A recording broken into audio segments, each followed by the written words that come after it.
Lineman nasawi matapos makuryente at mahulog sa bucket truck sa Tuguegarao City habang nasa trabaho. Katropa natin sa balita, JP Saking ng XFM Tuguegarao.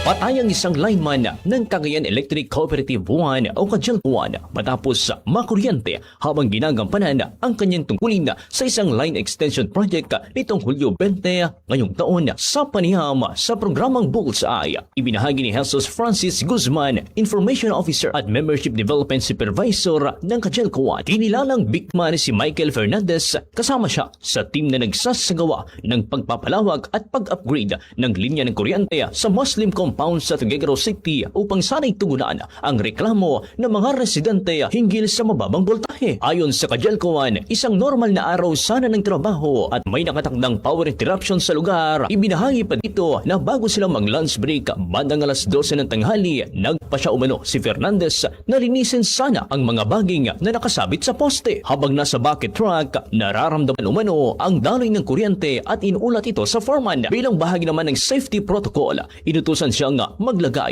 ng cluster upang putulin ang kuryente sa linya.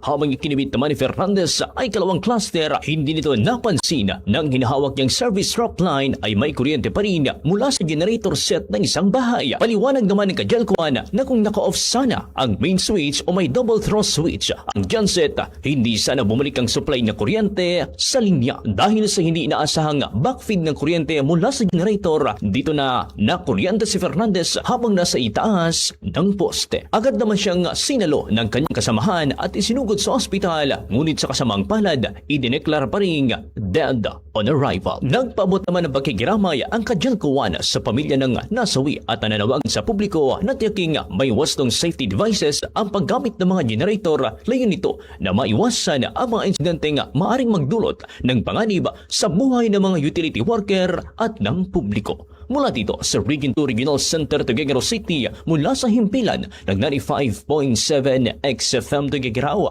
at para sa kakaisang Pilipino sa Pilipinas at sa buong mundo, ito si katropang JP Saking, XFM News. Cellphone Plus Gold, mapalit sa mga butika sa inyong lugar.